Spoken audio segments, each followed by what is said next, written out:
Assalamu alaikum 8th class. How are you all?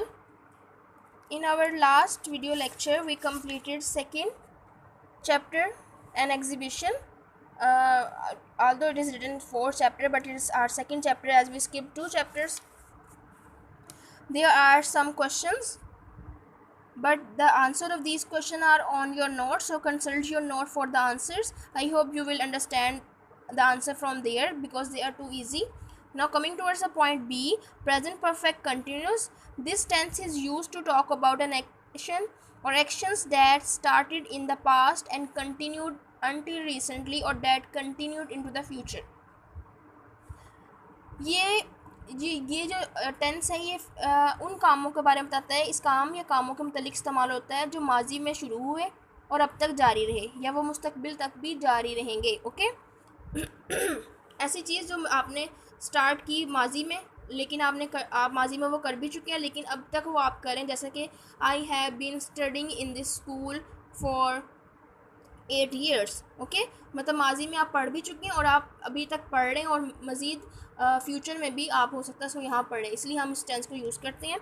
So there are some sentences you are to use since और for to complete this sentences. Since जब हमें exact timing पता हो तब लगाते हैं, for जब हमें टाइमिंग का एग्जैक्ट नहीं पता तब हम उसके लिए फॉर यूज़ करते हैं। My mother has been sewing cloth dash 8 o'clock since 8 o'clock in the morning। Okay, Nosheen has been going to this school dash 4 years for dash 4 years। 4 सालों से वो स्कूल जा रही है। अब हमें नहीं पता कौन से 4 साल, सो हम यहाँ पे फोर लिखेंगे, FOR 4। If there has been written since going to school dash 1995 then we were going to use since, लेकिन यहाँ अब हमें टाइम का एग्जैक्ट नहीं बताया गया इसलिए हमने फॉर यूज़ किया है।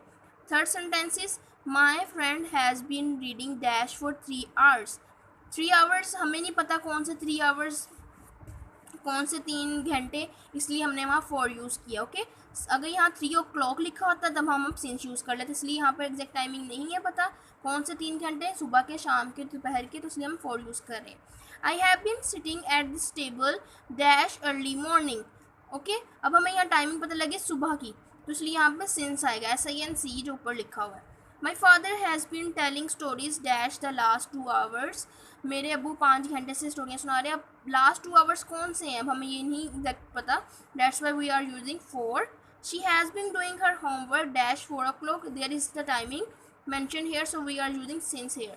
Since in the afternoon, 4 o'clock in the afternoon, दोपहर के 4 बजे से जो है मेरी बहन जो है वो होमवर्क करी, घर का काम कर रही है। Fill in the blanks with opposite of the words and underline.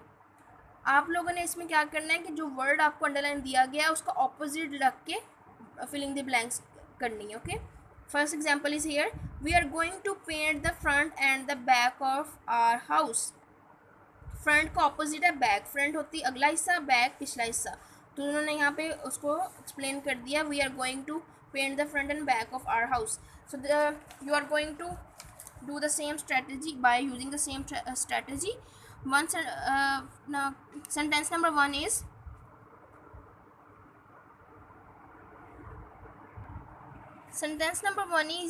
he was dash when his cousins came but sorry when he left। happy, sorry का opposite happy। father will sell his old car and buy a new one। sell बेचना, buy खरीदना। he tied the short length of the coat to the long one। long का opposite short। the girls were quiet in the school but very talkative outside। quiet खामोश, talkative बोलने वाला, तो इसका opposite talkative। 5 years ago he was poor, now he is very rich। opposite of rich is poor। my watch was 5 times fast yesterday but is slow today। fast का opposite slow। if you break your toy nobody will able to mend you। mend mean मुरम्मत करना, the opposite of the mend is break। so हमने opposite words जो थे वो apply करते हुए filling the blanks करनी थी, so we have completed it। the last task is to complete these filling the blanks। first one is appropriate to fill in the blanks with appropriate articles. My grandmother likes dash flowers very much. The flowers, हम a नहीं लगाएंगे, n नहीं लगाएंगे, because they are ज़्यादा है ना, तो हम फ्लावर्स फूल हैं वो ज़्यादा हैं, हम ए तब लगाते हैं जब सिंगल चीज़ होती है, एन जब वॉवल से स्टार्ट होती है, द इसलिए लगा रहे हैं कि वो पर्टिकुलर टाइप के फ्लावर्स हैं, इसलिए द फ्लावर्स लगाएंगे. The car their car does 150 miles an hour. Hour is starting from vowel, so we are using an. Third one is I always listen to dash radio in the morning. Listen to the radio, the use करेंगे. If your mother working Is your mother working in dash old office building? Old is vowel, that's why we are using an. Where is the USB driver I lent you last week? It means the particular type of USB driver, that's why we are using the. I hope you have underlined, you have ticked the tick and fill while I taught you. It's page number 23 and your topic has been complete.